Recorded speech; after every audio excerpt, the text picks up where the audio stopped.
Hello, princesses, and welcome back to Not Fit for Print Beauty with me, Rebecca. Today we're here to talk about a brand new kind of viral sensation mascara from MAC. This is the MacStack Mega and Micro Mascara. We're going to talk about it, and I'm also going to give you an update. We're going to do it, we're going to do a little demo. And I have some things that I want to share with you all. Plus, I'm going to give you an update on some of my other favorite fairly new release mascaras because mascara has a sweet spot. This is like a first impression of the MAC, but in 2 weeks down the road, you got to ask me again because mascara definitely has a little process it goes through when it oxidizes, and it hits that sweet spot a week or 2 weeks in. And sometimes, like we found with the very first Pat McGrath mascara release, sometimes they just dry out so darn fast you barely got a chance to enjoy them. So this will be followed up on. And I have to thank community member Sarah. Hi, Sarah. She and I were chatting over on Instagram back and forth about this mascara, both of us curious about it, and it's Sarah that nudged me in the direction of going ahead and doing a video on it. I wasn't going to before, so Sarah, thank you for your encouragement. All right, let's talk about it here. So this is the brand new MAC Mega Stack Mascara. There are two versions of it. One Mega for fat, full, longer lashes, especially the top lashes, and one Micro that is for sparse lashes or, especially in my case, bottom lashes, and we'll talk about that. Each one is $28. Let's take a look at the wand. So the Mega wand is pink. You can't tell that, of course, because it's currently coated in product, but it's kind of an hourglass, woohoo, look there. It's got a little waist and hips there. And then let's look at the Micro. And that is a much smaller wand, especially if we compare the two. That would be a good idea, huh? So here is the Mega and the Micro. This is the Mega, this is the Micro, here we go, so that you can kind of see the difference there between the two of those. They are buildable and supposedly remove very easily with warm water and soap. That makes some call this a tubing mascara.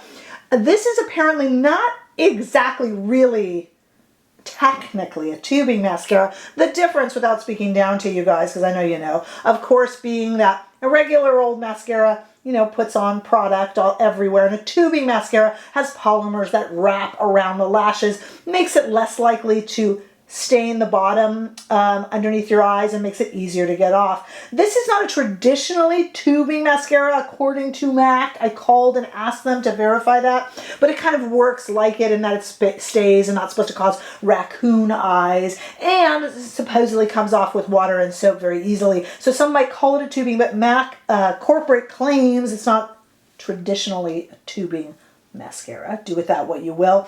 I like a nice tubing mascara or something like what MAC claims this is because I can take it on and off when I do different looks, when I'm filming a lot. And a lot of you would like a mascara like this or a tubing mascara for your bottom lashes if you tend to get that running there, especially during the day, or if you have kind of oily under your lids there. Can make it look like you're a panda bear by noon, and the tubing mascaras really resist doing that. I have always used MAC Gigablack. Have you guys used that as my tubing mascara? It has kind of a micro wand. It's also a MAC product, and I like it for the lower lashes, and supposedly this will do that same job, and though not traditionally tubing, kind of act like a tubing mascara. But I will tell you to hang on there because after the demo, when I share my thoughts, I do have a few negatives about this mascara, and I haven't seen any other reviews, so I don't know if others agree with me. I do like it, but I think it has some drawbacks actually to all of its claims. So what I want to do now is two things. I want to go to a demo, then we're going to take about 3 hours, and I will come back. I'm going to get some stuff done,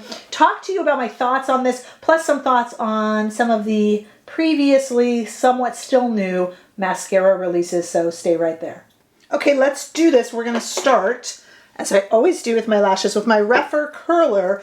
Not just a plug for Rephr, it is my favorite eyelash curler. I used to use the Surratt, which is also a very good eyelash curler, but the Rephr has replaced it in my heart, and I always have it linked for you guys as well.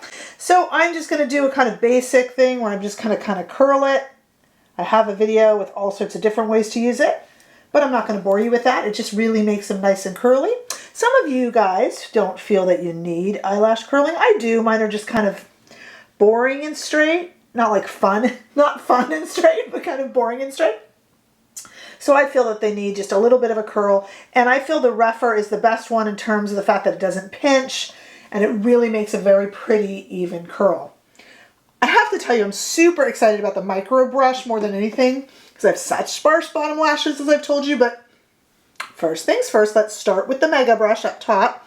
Okay, so this is definitely kind of a combo lengthening, and let's see, let's start at the base. We'll just do a basic application of starting at the base of the lashes and wiggling out.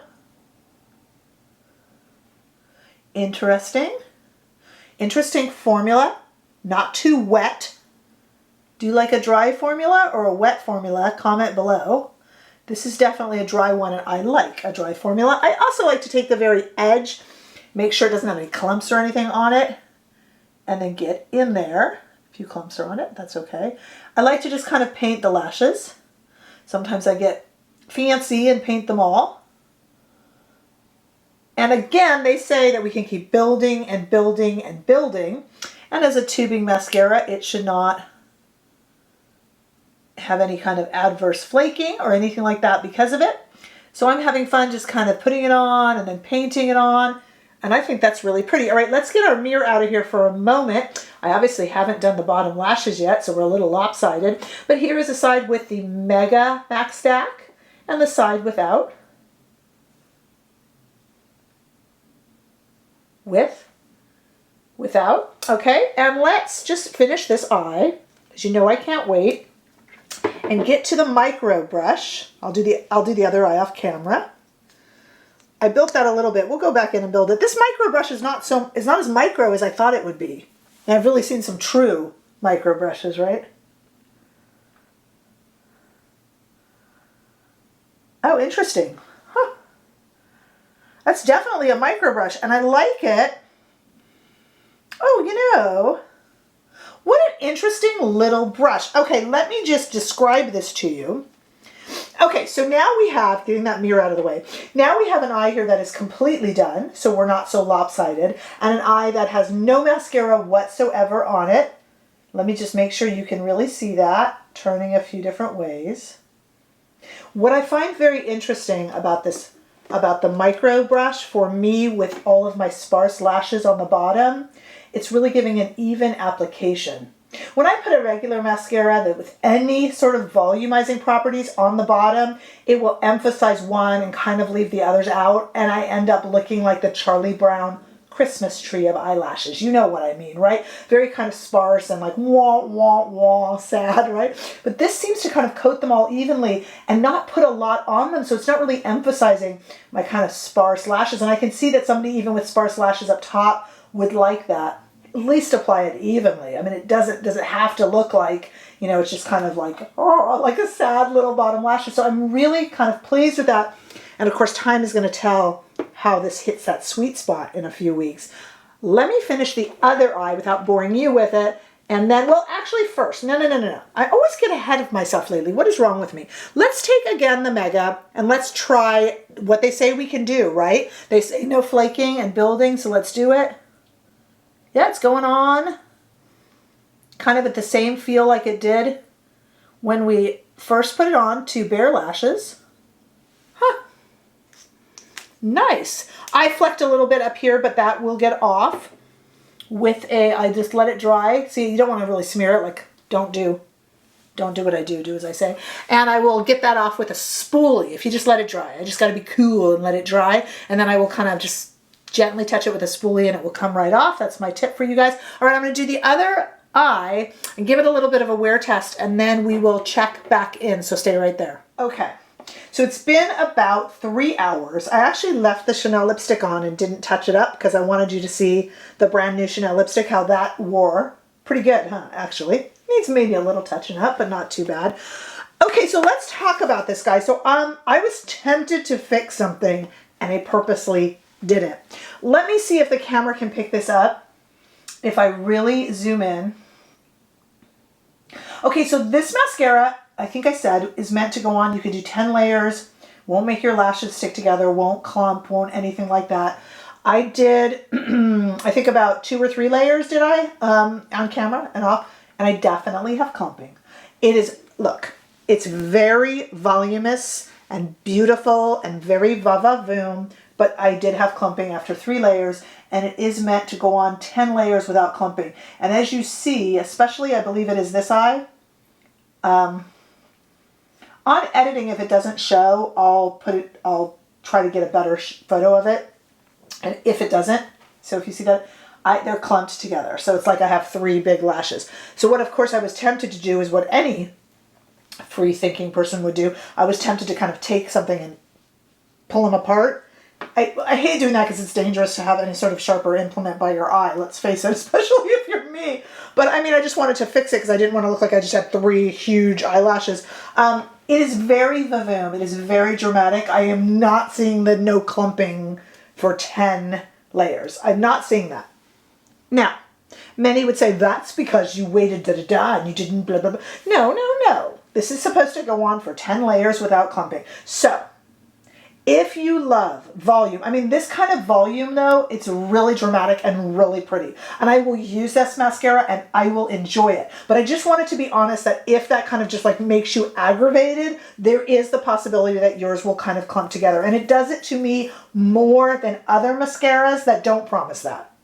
Does. So I just had to say that. I'm not attacking the mascara. I actually really like it. Look at how, I'm looking in the viewfinder too. Look how dramatic and I think quite pretty. And I love the color black. And I love, love, love the micro on the bottom lashes. Though the MAC Gigablack is a tubing mascara, a straight up tubing mascara.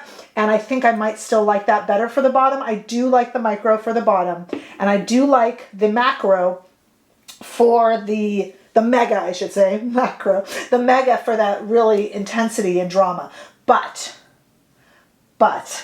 they do clump. It's not clump free, in my opinion, but I would like to hear your opinions, of course, below.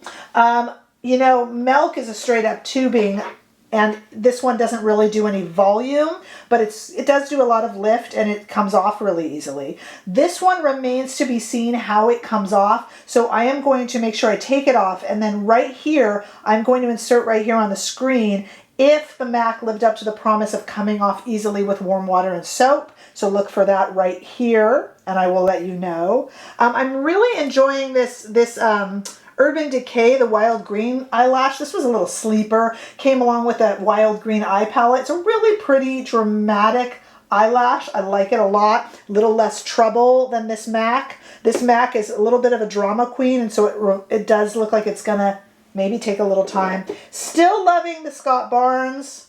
Still loving it. Now it is 2 months old or so and going strong. And the YSL, where is that? I thought I brought that out here. The YSL is getting a little bit drier and thicker after a month.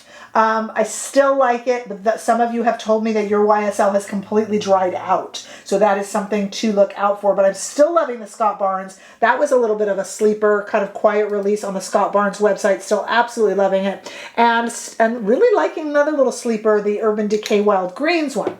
As for these MAC, this remains to be seen how these last. I'm already slightly skeptical because it says 10 layers without clumping, and I had clumping after 3. Ooh, tell me your experience. A lot of you have got this already because it's kind of selling out everywhere and quite the sensation. So let me know what you think in your comments below. Meanwhile, I will continue to play with it and give you my thoughts. Let me know your comments below. Hey, give this video a thumbs up if you enjoyed it, and I sure hope that you did. Hey, if you haven't already done so, the greatest compliment that you can pay me is to subscribe to my channel so that I can see all of you in the next video. Bye-bye.